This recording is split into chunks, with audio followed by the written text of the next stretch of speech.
adventurers, how are you guys doing? I hope you're doing well. Welcome to my guide on the Pouakai Circuit on Mount Taranaki.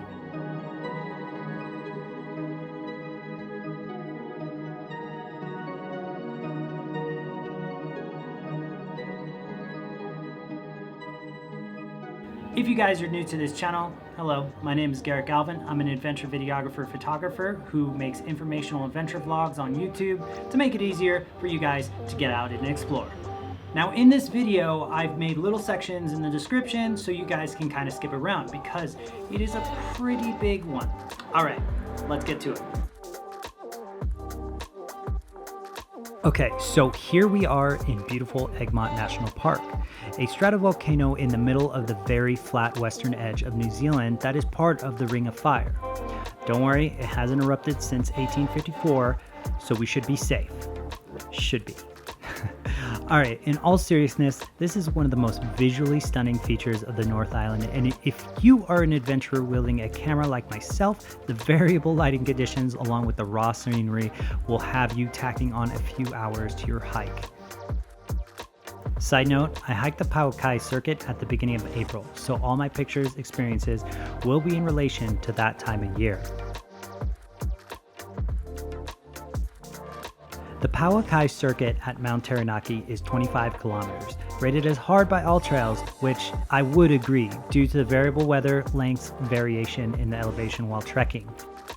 Now, the type of terrain is dirt, boardwalks, swing bridges, wooden steps, tree roots, and various mud sections. All fairly tracked out, but would recommend full skin coverage as the parts of the trail can be dense and other parts can be fully exposed. At the time, we were van lifing, and freedom camping at the Egmont Visitor Center was allowed. I would definitely take advantage of that, allowing you to wake up and get right on the trail. Before you head out on your hike, I recommend checking with the awesome staff at the Department of Conservation at the Visitor Center for conditions. For examples, in this case, we found out that there were a few rock slides which made us reroute our trip and saved us from backtracking, or worse, hiking through an unstable zone.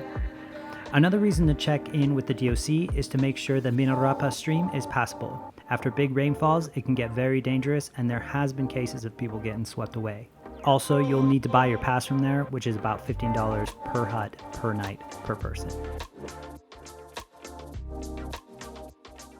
The first 8.5 kilometers and 450 meters of elevation gain and loss on the Pouakai Track should get you to the Pouaki Hut. From here, you can either stay in the massive 32-bunk hut and check out a short 2-kilometer hike to Bells Falls, or continue another 4.7 kilometer slide downhill to the Pouakai Hut. Honestly, in my opinion, if you have the time, I would not rush it. There is a huge, expansive alpine swamp marsh section from Pouaki Hut that is prime for photos. And also, the earlier you get to Pouakai Hut, the better, because beds can kind of fill up and there are only 16 of them. We came in at 7 p.m. and snagged the last two. Also important to note, this was shoulder season, so I'd recommend coming in before 3 p.m. in the summer months. This is also a very, very popular hut for day trippers coming up from another shorter trail called the Mangere Track. If you are short on time, this is about a 1.5-hour hike from a parking lot at the base of Mount Taranaki. As a last resort, you can always sleep on the floor of the hut, or if you bring your own tent, set up outside. Other features of the hut include extra sleeping pads, a fireplace, and a lounge area for cooking. You will need to bring everything in and take everything out for cooking, as there is no trash or cookware on site.